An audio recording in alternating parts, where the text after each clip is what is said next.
Back in 1986, Dragon Quest I was released. Developed by Chunsoft and published by the Solitary Enix before the eventual Squaresoft merger, Dragon Quest became regarded as the first Japanese-styled role-playing game, and went on to influence numerous other series.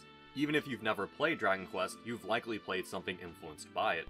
The project was led by Yuji Horii, a fan of Western PC RPGs at the time like Wizardry and Ultima, and wanted to create something like them, as well as taking experience from his Portopia games to make something new. However, Horii was developing for a system with 8 bits, a D-pad and 2 face buttons in the NES as opposed to a, computer. This led to Horii and the team to focus their design on creating a more simplified adventure, a singular hero embarking on a quest to save a princess and defeat an evil dragon. It also went for a colorful visual style with art done by Dragon Ball mangaka Akira Toriyama to not only breathe life into the game and its designs, but to also give it a bigger range of appeal. RPGs weren't as common in Japan at this time, and Horii needed a hook to get people into it. See, back in the day, we didn't have these crazy, epic, $3 million CGI trailers where the developers get to lie to you, and you weren't guaranteed to catch a commercial on TV. Box art had to grab your attention immediately, and I mean, it worked. Even years later, as a kid, I picked up Dragon Quest VIII because it looked like Dragon Ball Z and my monkey brain had the magical human power of pattern recognition. The game would also receive music from a legitimate composer in the late Koichi Sugiyama.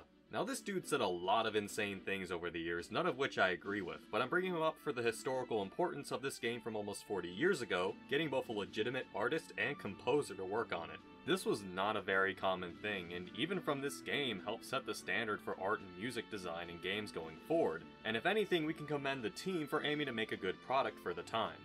Dragon Quest in its design was aimed towards appealing to the common audience with its colorful nature, legitimate sound design, and simple gameplay, and yeah, it worked. Dragon Quest became a cultural revolution, and it's easy to see why, as it did things fundamentally right for the time. One very small thing was the ability to save, something that wasn't completely standardized at that point. The thing that developers quickly learned with home consoles was that you could start making long adventures as people were playing these games in their homes and not arcades. Dragon Quest being an adventure you can embark on, save, and come back to wasn't completely the norm at this point. This is even a reason why the original Legend of Zelda felt so epic for the time. Now I say long, but Dragon Quest I is only about 4 to 6 hours, a far cry of today with 11 likely taking you anywhere from 40 to upwards of 100 depending on how much you do in it. The game was also fairly open-ended with an emphasis put on exploring and talking to townsfolk. Dragon Quest is as much of a puzzle as it is an RPG, with your goal only being established at the beginning of save a dragon, kill the princess, marry the slime. I think. But nothing else. You've got to venture forth and find all that information for yourself. And you do that by traveling to various towns in the game and talking to everyone, putting that information together, and figuring out how to make progress forward. To clarify, let me use 2 examples. For a simpler one in one of the early towns, you'll find a fairy flute and learn it can be used to fight a fearsome golem which you'll encounter much later. It's simple stuff, but it's picking up an item for the express use of anticipating a boss later in the game that's fairly challenging without it. For the other example, you eventually learn that to reach the Dragon Lord's castle, you'll need items to construct a bridge. One of these items is a trade item. To trade for it, you'll need to find an item in a dungeon hidden in another town. To figure out which town, you'll need to use context clues you're given to figure it out, and to enter the dungeon you'll need a magic key found in an entirely different town, a chain of events that requires at least 3 different points on the map. In a larger game this would be annoying, however Dragon Quest is a fairly small game with only a handful of towns, and even with the game's random encounters, it only takes minutes to get anywhere on the map. Because of this, it's quick to get around and you'll likely retain most information you hear due to the small nature of the game. I found its design to be rather fun. Instead of a large, expansive adventure, it was a small, focused campaign, and I like gathering information and putting it together to figure out what to do next. This design also requires you to interact with and explore the game's world, not only rewarding you for exploring it, but also giving you a sense of engagement with the NPCs in it. Modern games giving you objective markers is a good addition, especially with how large games have gotten and also with things like the inevitability of taking times off from a game.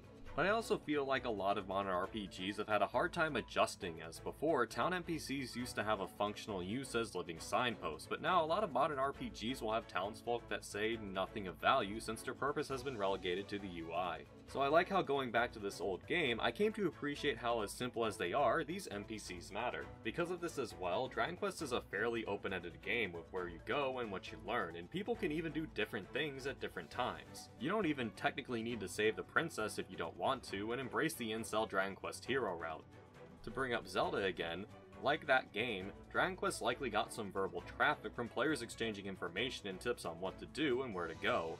However, here's where we get into the two major downsides for modern players interested in the game, starting with the lack of story. Now, I personally don't mind Dragon Quest's simple story. If anything, I find it delightfully adorable. They went for the bare minimum McHero guy defeats a dragon, a perfect place for literally every game after to build on in some way.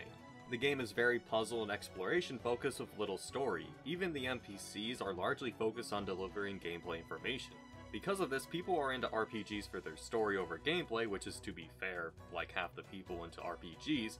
They may not find any substance to latch onto here. This is an experience aimed more towards the gameplay side of fans, so for people who are largely story and character focused, this likely isn't a great experience for you. The other problem is that, you know how most RPGs are hyperbolized by people who claim they're all grinding when they're really not? Well, do I have news for you? This is literally 90% grinding the game. I said Dragon Quest was about 4 to 6 hours depending on how fast you figure it out, but only about an hour of that is actual real progress. The rest is sitting yourself in front of a slime, pressing the X button, and getting stronger until the mobs in the next area don't beat you to death instantly.